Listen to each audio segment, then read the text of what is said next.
原神是4个角色的游戏，4个角色不断切换，释放技能来实现各种配合，产生良好的化学反应，这样才能实现队伍收益最大化。一个好的队伍搭配能达到事半功倍的效果，所以配对是非常重要的。大家好，我是思凡。其实在我做攻略以来，我收到了很多的私信，而其中问的最多的就是配对，里面也不乏有很多刚入坑不久的萌新，手上没有几个角色。其实我个人的观点是，萌新还暂时不需要考虑配对，因为你现在主要还是在大世界活动，而且角色不多，我只能是推荐一些值得练的人物，你自己组一套在大世界你觉得玩的最舒服的阵容其实就可以了。等你等级升上去了，比如说40级了，或者说角色比较多了，我们再来考虑配对。想要学会配对，首先原神的一些基础知识你得了解，像是元素反应这些，了解了这些以后，你才能有一个基本的认知，什么元素和什么元素搭配起来会更好，还有圣遗物的套装效果也是，而这些都是需要你自己去游戏里探索体验过才会知道的内容。这也是为什么前期我不是特别推荐去考虑配对的原因。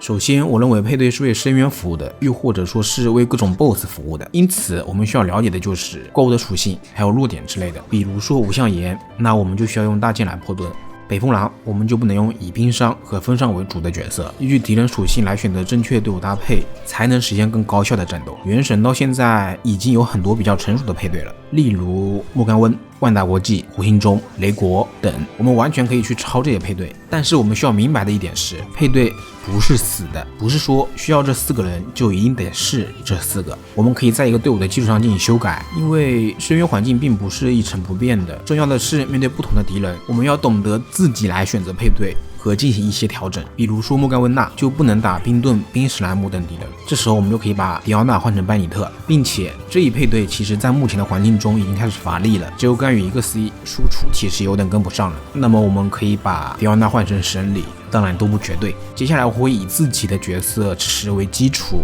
来讲一讲我的深渊的配对思路，这样在实战中的话会更好理解一点。首先是第9层深渊，第一间上半有水史莱姆，下半有水法师，第2间上半是鱼人众，下半是一堆盗宝团，重点是第3间，上半是冰岩球球王，下半是讨债人和雷音术师。再看我的角色池，对付水系和冰系最好的就是火系，而我的火 C 只有萧弓需要盾，所以我们带上钟离，再搭配上火系的好搭档行秋和火神班尼特，这也算是个常规阵容了。下半怎么选呢？下半的怪全是小体型怪，而且有很多盗宝团，所以最好的选择就是温迪，大招能吸。那么和温迪好搭配的角色有哪些呢？甘雨、莫娜以及公子双火。双火的班尼特已经没了，而且公子双火不好打天上的怪，这里下半又都是小怪，所以我们选择莫甘温。但是这里我没有选择莫娜，而是选择雷神，一是因为小怪不需要涌动，二是因为下半有水法师不好破盾，而且雷神的元素战绩和温迪、甘雨配合起来其实伤害也很高，并且还有大招的爆发和回能，总体来说会更好。最后再补个奶妈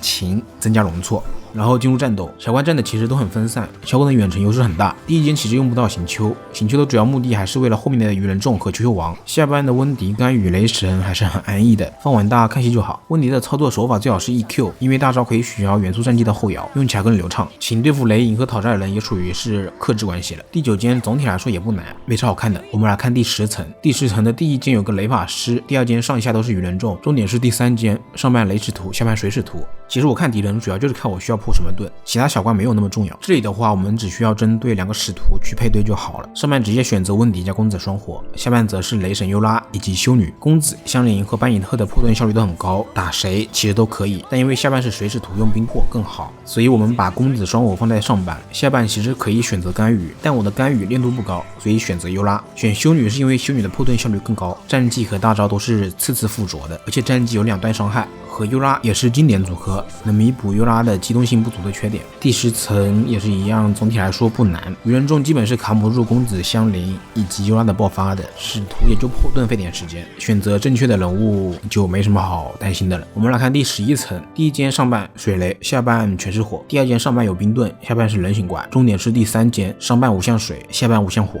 这一层上下两边的怪属性其实都很明显，唯一需要注意的就是无相水和无相火的打法。这里我一开始上半选的是尤拉雷神和修女，但其实这里换成萧公班尼特会更好。下半则很简单，中里加上3个水系角色，破盾就完事了。冰影的盾是可以通过打死全部冰点来破掉的。五项水这里选择修女和气，也是为了对付最后5项水复活出来跑出来的小生物。修女一个战绩1个，大招也是很安逸，不过打本体费了点时间，换成萧公班尼特打蒸发会更快解决。下半因为前2间不需要破盾，所以直接水系忙到底就好了。无限火只需要快速破盾，然后接一个蒙大大招，然后公子疯狂输出就可以了，也不难。最后的12层，第一间上半人形怪，下半有水系生物；第2间上半见鬼，下半侍女、兵营和一堆刀宝团；第3间上下半都是小宝加一级守卫。这里上半其实可以选择萧公加雷神加北斗，但我还是选择了优拉雷神修女，效果其实是一样的。修女换成干预其实会更好。下半则是直接温迪加公子双火，因为没有需要破盾的怪，所以我们直接上成熟的阵容体系就好。上半其实没有什么需要注意的点，一路莽过去就好，硬怪伤害就可以了。唯一需要注意的可能就是见鬼的后移，